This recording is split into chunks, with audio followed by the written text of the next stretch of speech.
Everyone remembers the first time for everything, whether that's getting a job, winning a sport, or even driving their car. That memory is something that sinks into everyone, and we usually reconcile the good days. Most of my time was growing up a majority of games and new releases, whether that's defeating Elvarg on RuneScape, exploring the Vault in Borderlands, or in this case, joining on the most fun you can have online, Team Fortress 2. But as I age, I look back on these memories and compared to today, I miss those old days. I usually think of this question in the back of my head, and I also keep repeating these same words. Is Team Fortress 2 going to get better? Is Team Fortress 2 going to survive the modern era? TF2 is going to live. There's a lot of questions that what is going on in the form of if this game is going to survive, and if a lot of people, when they think of how is Team Fortress 2 still going? And there's many answers to that, most which open about 3 more questions. It's not that I doubt the game, since its play base is always steady, but it's the question of how. I had an interview with Tyrus4 a while back, and he asked me a couple of questions. Most of these were if I could recommend the game, how it competes with modern shooters, and my time. Now, age has nothing to do with this, even though I'm a 30-year-old boomer who still plays Destiny religiously and looks at games with an open mind. But this isn't a witch hunt. I won't lie, these questions were difficult to think while remaining optimistic or even neutral. I also recommend you go check out that video because it answers a lot of questions that were answered by the older community. You can see the impact the game has left at the same time where it was grown on them. Part of these questions reminded me of the history of TF2. And while I look back on the videos I made when I was 16 years old to today, I forgot TF2 had a fun, unique charm to it. But I need to explain some history about that.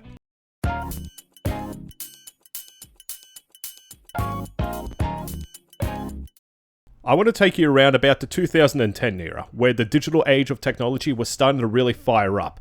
Communication and digital media was really becoming a thing in the market, and where smartphones, where we're not brain rotted to today, were becoming more and more common, where you could access anything at any time and anywhere.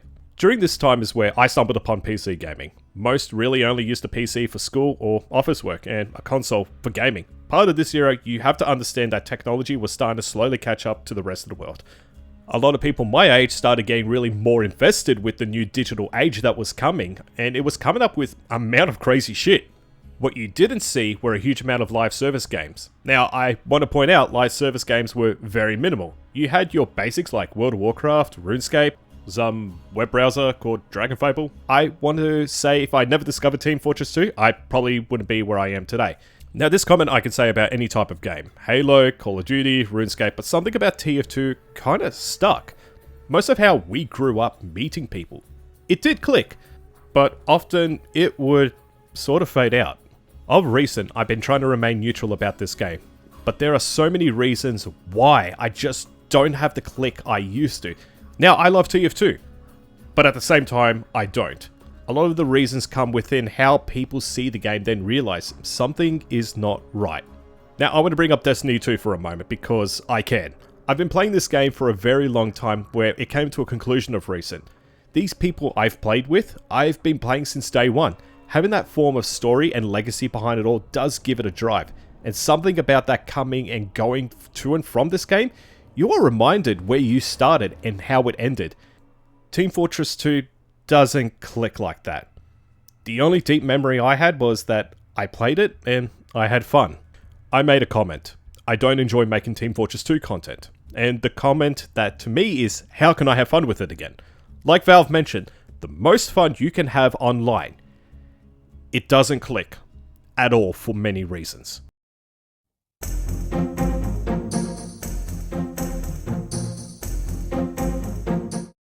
While we're still in that 2010 era when a lot of people started playing this game, during this time the diversity of games isn't what it was like today. There were games. Team Fortress 2 had been around for a little while, but it was basic, it had a really good formula, nothing was overwhelming, and overall it was legitimately the most fun you can have online. I like to think this was an era where games started really taking off, and this was the golden era of online gaming. We started to grow as an online community. Developers were growing and showing a new story with newer generation, and everything was going a steps forward in the right direction. So when you see a free-to-play game, your first thought is, what is the catch? Back then, it was more treated as a trial opposed to what it's like today. Back then, spending $5 made the game feel like a more better experience. Paying $5 for a subscription on a game felt like you were investing into a story or a livelihood. Paying money in a game today says nothing or about some serious judgment. You have to understand that having that enjoyable base game that allowed more content for a low price of a month with frequent updates was a fucking gift. I also want to point out, I kind of feel bad for the guy who made Horse Armor in Oblivion that wanted to charge $3. Yet we're paying for $150 for the skin, which is apparently the new normal, and if you don't, then you're absolutely slandered for it. Then again, the difference of having something that costs $5 versus $50 is a huge difference. The issue is how I see with games being oversaturated in the market is going to something to like a burger to a steak. But sometimes pub food can be better than the restaurant itself. Some live service games get this, but it's treated as a taste of wine before you actually get the full bottle. Even then, it may not be your taste. In the growing era of Team Fortress, everything about it felt potent. Updates were frequent and the balancing in items and content were phenomenal. More modes along the mix of the community. Valve were always making new content. Them, not us. I still remember being hyped for MVM and the events. It felt like Valve actually cared, and you could see they loved working with the game. If you were to go on the Team Fortress 2 YouTube page, you could see how well the drive of content in terms of their animation and update videos were. They were clean, funny, straight to the point. They were just always a happy sight. Then we received the final video from that channel.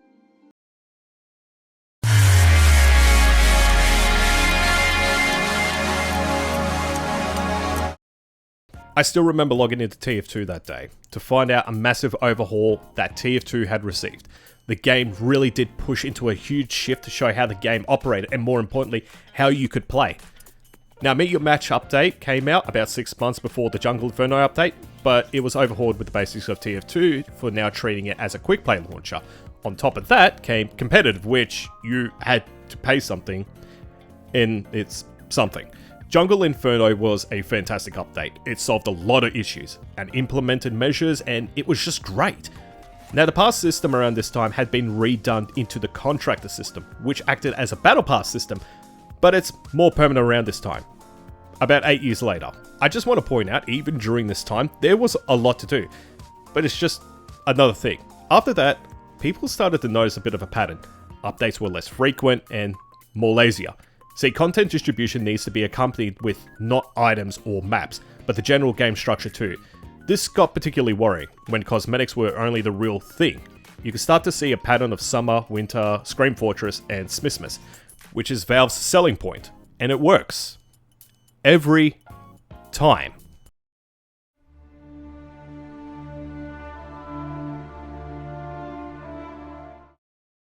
I don't understand what it is with YouTubers thinking that a TF2 update comes through and it's saying TF2 is back to life, like it got an update. Cool. That's like me saying Destiny 2 got its Dawning update, but it changes nothing, and saying it's good again. The game is good. But it seems like people hang on to these updates as a form of dopamine rush. It seems like after each update we get minimal change to anything balance related or quality of life, because 70% of these notes are usually about unusual effects.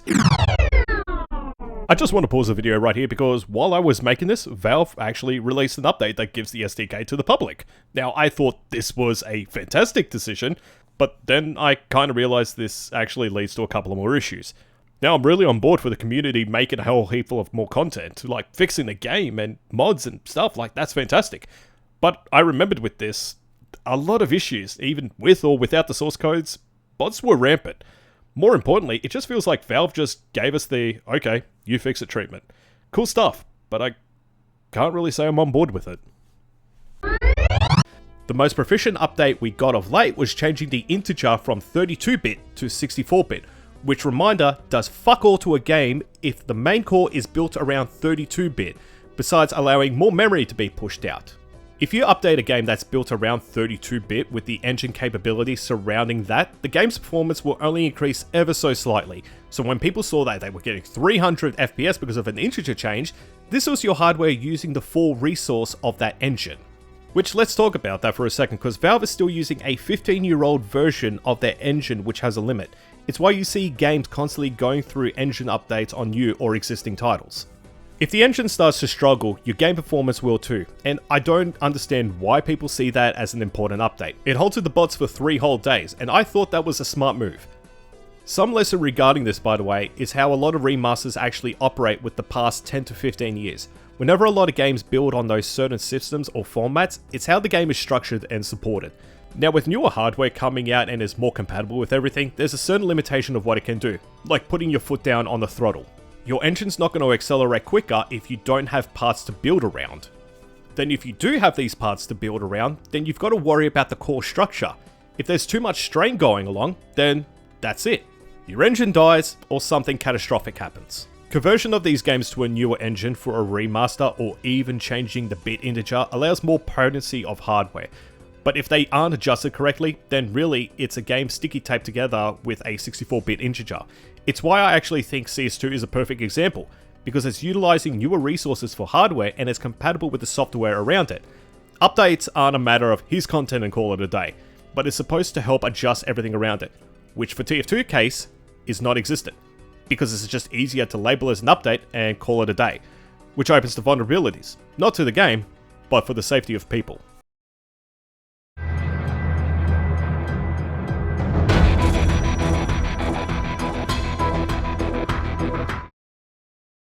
I want to take you back to Windows XP, and more importantly, why I'm explaining this. Similar to a game's engine, an operating system is built around both the limitations of hardware and more importantly, how the software is managed. So if you were a company that made software for Windows XP through its cycle, you'd become well adjusted on how to make it better for performance, how software can communicate with hardware, and how to manipulate it. When it goes out of service, the potency of what someone can do with that becomes fully realized, and it's often why giant software companies release newer versions to hinder the process of manipulating the many ways to exploit the system. The source engine suffers a same case scenario, seeing how it's a 19-year-old engine. A lot of countermeasures are in play to slow down exploitation, but when you can only deliver so much to an engine, everyone starts to understand the gears that are inside and how it can be used for other means and matters. And that's the fucking bots. See, in 2020, the source code for the game was leaked. I'm 90% positive you know why the majority of people stopped playing TF2 altogether, and it's a reason why myself and a lot of other players quit. I want to think Save TF2 done a great impact. It made Valve more aware that there was a fan base that cared so much about this game, which they took it as a way on how to use it. Now, I'm not saying Shawk didn't do a good job. Quite frankly, I believe he made the bot situation more knowledgeable thanks to its users of the game, and that was a thing.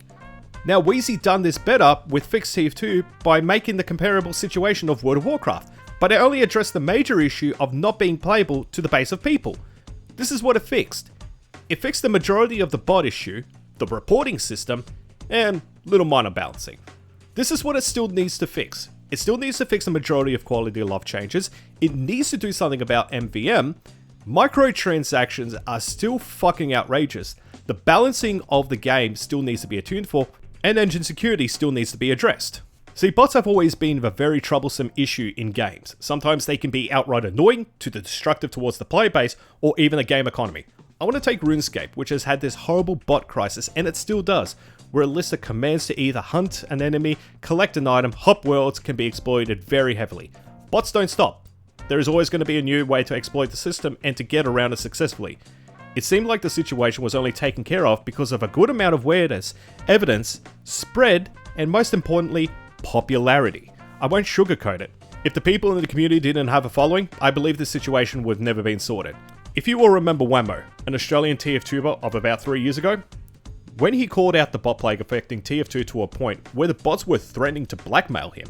Now the video did get some attention, but with the notoriety of Whammo back then, you could see why. However, it doesn't help that during the case of when the blackmailers attempted to harass a minor of this time. I recently reached out to him, asking him about the situation and his side of the story. It went more to effect of part of his livelihood, but even then, he mentions that boat sailed.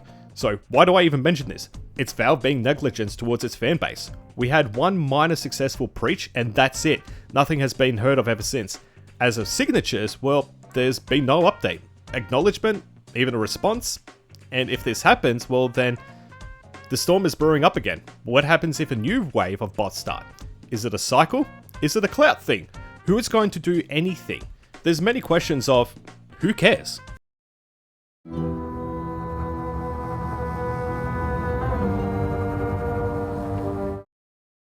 I've always noticed this weird cycle of when TF2 receives an update, and it's usually good for a few reasons, and also shitty feeling afterwards.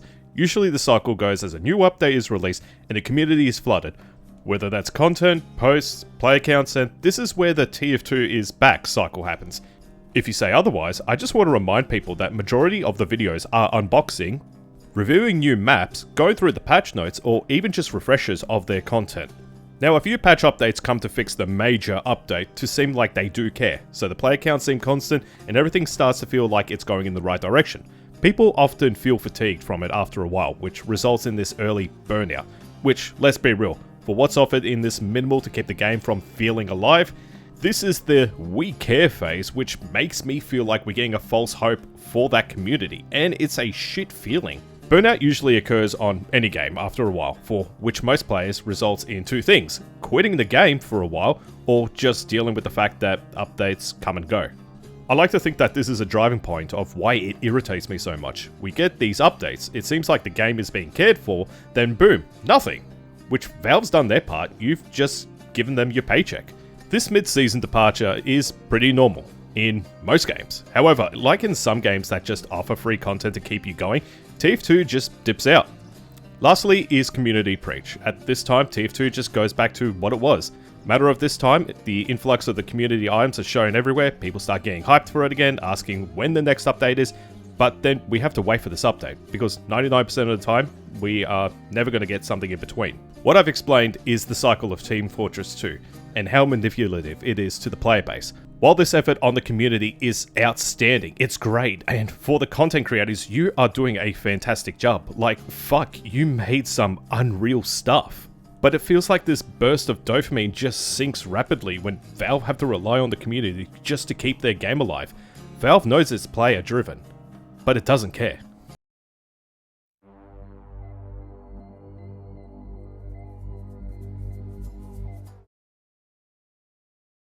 Have you ever noticed that TF2 just has too much shit? Like, fuck me, I'm complaining about the game that has too much content. I say this with a grain of salt, and I appreciate the effort the community has made towards new items, maps, modes, and quite frankly, I think it's a refresher for some of the time. Adding new cosmetics is nothing new. Any game you get today, you get charged about $20 for the event skin, but that's how it's treated. It feels like a lazy effort if you want to expand on the game itself. I mentioned before that we haven't seen a new weapon in 6 years, but you take a game like Black Ops 6 for example, that introduced 5 weapons in one season within a battle pass, a community goal and 2 personal goals. Honestly, I prefer a bit of a different menu once in a while. Then again, I'm comparing a game that uses AI and sells it. If you were to make a loadout for Heavy, you'd have 245 options excluding reskins. 80% of the loadouts are identical as most of the ones you choose from either being stock or 2 different options. Either a shotgun or a sandwich, with most of the time boxing gloves or running urgently. Part of T games need to understand how an enemy will attack. Honestly, I like to think it's why Overwatch succeeded so much with the mastery of a hero. The kits were simple, but uses them limitless with pairing. Most of the time, you only see the differences between a push, a medic with different options. By that time, you know how to counter so easily, or at least delay the offensive attack, as the game doesn't offer much style. You could say otherwise, but you can't tell me Sniper is unique. Part of the increasing issue is that every update offers about 5 to 10 maps per update. As of the Scream Fortress update, we have 91 official Valve maps, 140 community maps. I love playing on new stuff once in a while, but even then, most of these maps are only accessible during the event periods. After that, they're easily forgotten. Even MVM feels forgotten and more treated as a poker machine for your time.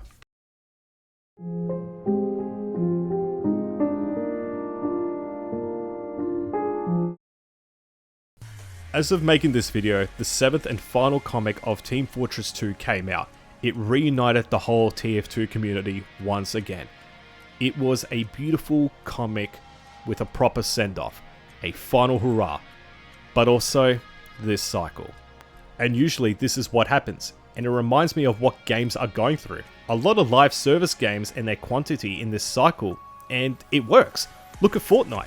That alone puts effort in to make it feel fun to play, which is why it succeeds so much. If not one, there's other modes that it expands on today. Part of that formula is taking a risk and seeing what the reaction is. Fortnite succeeds with every season by trying some crazy shit and is often praised. TF2 doesn't change it because it knows its audience is comfortable around that balance. Updating the game majorly is something like playing Russian roulette. Either the gun goes off and you win or lose. If it doesn't, then nothing changes. Now, I know this video is probably going to get some backlash. A lot of what I've talked about is going to be interpreted in 3 ways. You're wrong. Look, not saying everything is 100% correct. These are from experiences, and part of this was also how I feel about the game. Do you even play the game? The answer is yes. I've been off and on for the past 14 years. Part of my issue is that I can only enjoy these games in bursts. When I look at a game, I like to think how I can get my attention going with it and keep me going back. Team Fortress 2 goes by this by releasing updates and succeeds. But realistically, someone like me is only going to go back for a week, then go back on a 3-month hiatus until another update comes around. But the others said each to their own. I'm not someone like Shawk, Zesty, Skyman, or even the Watt who has a strong impact on the community. My voice and concern is simple. I love the game, but I hate what it's become, which is why I don't enjoy playing it. So sometimes, and I ask, how could you make a difference to something you love?